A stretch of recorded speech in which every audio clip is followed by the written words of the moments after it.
Alright guys, Sawyer 189 here again, and I'm here with continuing my little series of videos where I go through my trades.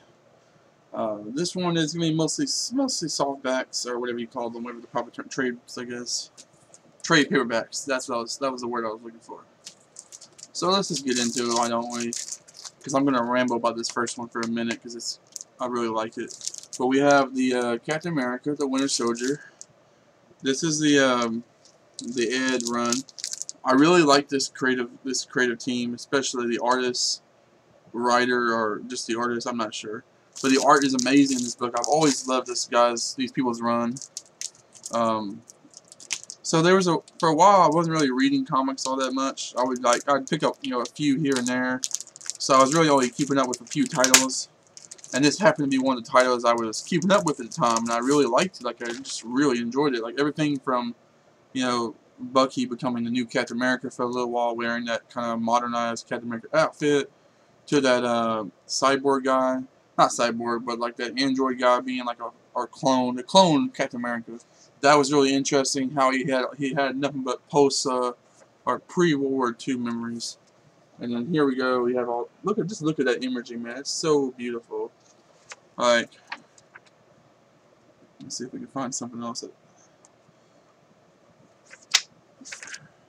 Yeah, look at that, all that red, man. It just looks so good. Like I love the art in this book, and the stories are really good too. Like really engaging stories. This is the last time I really read Captain America, and I think it was just some great. I mean, whenever I think of Captain America storytelling, I think of this whole storyline with the Winter Soldier, and then maybe that's why I like the actual movie so much, is because it's just based off of this really awesome story arcs. But that's the first one. And then we go to. A lot of these are going to be my Valiant Entertainment trades. But we have Bloodshot #1. Or is this #1? Yeah, Volume 1. It says on the side. It's kind of. So we have that one. Pretty cool cover. We have Bloodshot Volume 2. The Rise and the Fall. Show you a little bit of art from the. Show you a little bit of art from these. Pretty cool. You can see like a naked fucking Bloodshot. Then we have XO Man of War Volume 4 Homecoming. I really like XO. He's a classic from the old Valiant days, and the new series just continues the tradition of him being awesome. We get some pretty cool. Where's that? We get some pretty cool Turner Warrior versus XO in this trade collection. Yeah, I really like XO. He's a great character. So is Bloodshot. Then we have another XO book, volume Planet Death. Then we have XO Armor Hunters. Really cool cover art here. Then we have another XO. That's another really cool cover art. That is awesome looking. Then we have Harbingers. What is this? Volume 1. We have Harbinger Wars. This collects the whole Harbinger Wars stories, which is basically a 4-issue miniseries that kind of tied together several of the Valiant Entertainment characters. It tied in Bloodshot with the Harbingers. It also tied in the Hard Corps, as you can see here. This is their first appearance in the new Valiant universe. So that was really cool. It was a really good miniseries. Check it out.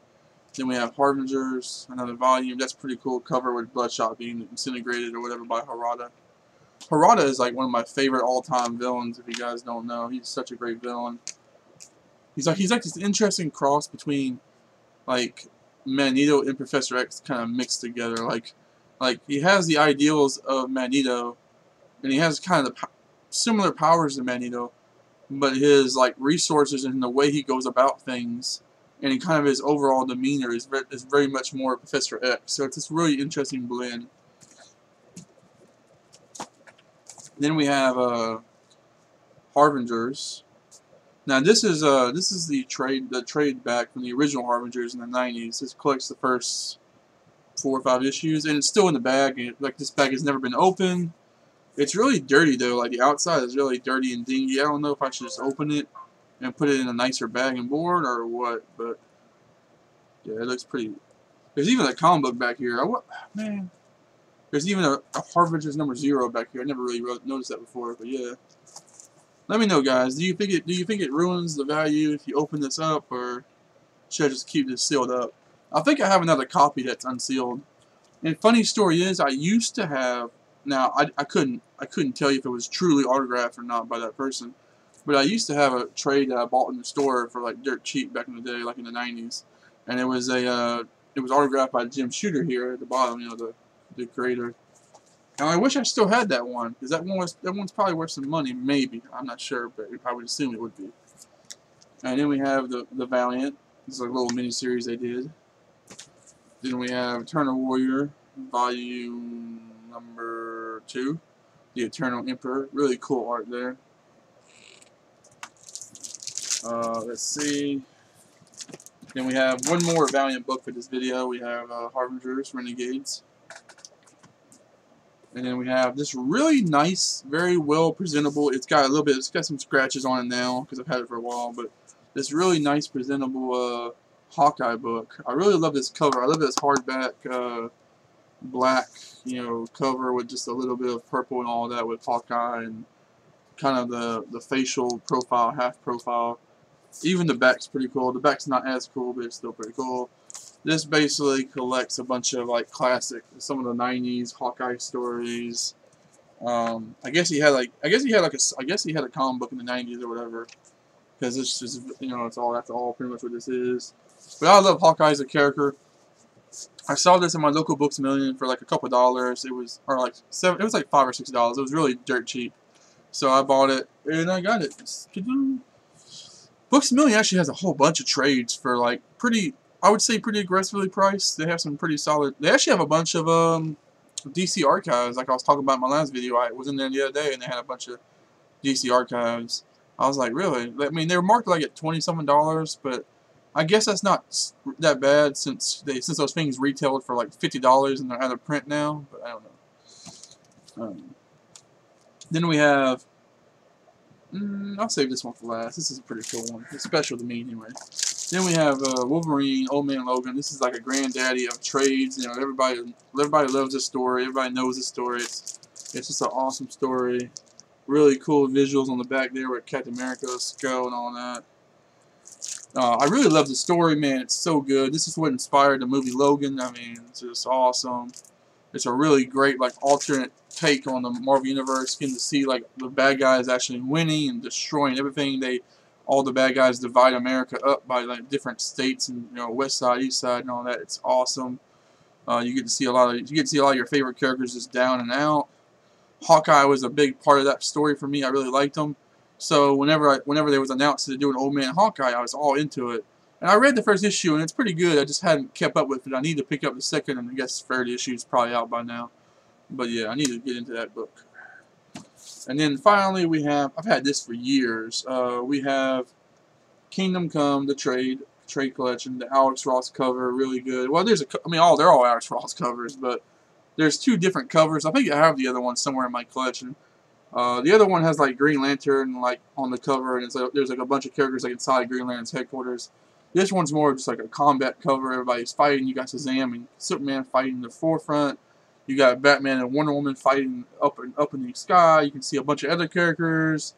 You can see Green Lantern's daughter or whatever. You can see that, I think, like the Asian fire character. I forget who his name is. You can see Big Barda's over there. Oliver Queen, Green Arrow's at the very bottom over there fighting with a bow. Really, really cool art. Let me show you some of the art real, man. This is like classic, man. This is just classic Alex Ross art.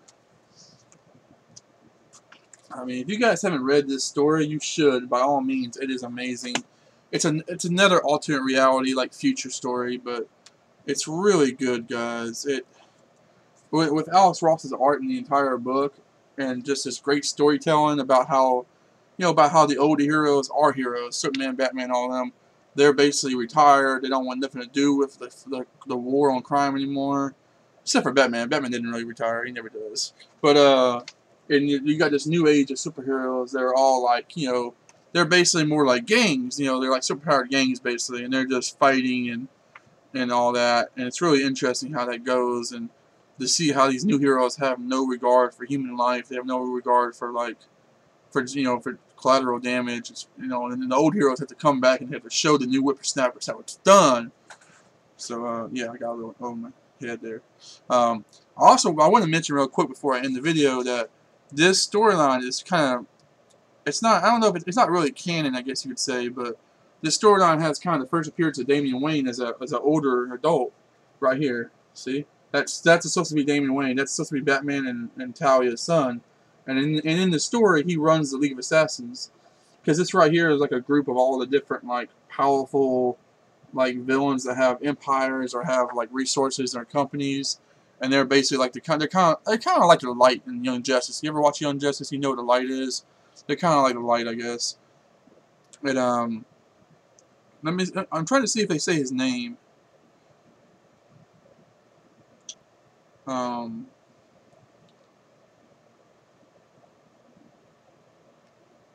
Where do they say his name at? Yeah, I don't think his name's actually Damian Wayne in this story. But, oh yeah, he's got a really weird name. Okay, yeah. I can't even pronounce that shit. But yeah, his name's not Damian in this story, but he's basically Damian. He's supposed to be Batman and Talia's son. He's supposed to be the heir to the Ra's al Ghul Empire. So you know it's basically Damian Wayne. But this is before they ever came up with the idea for Damian Wayne. So yeah, just amazing book. Really check it out, guys, if you want.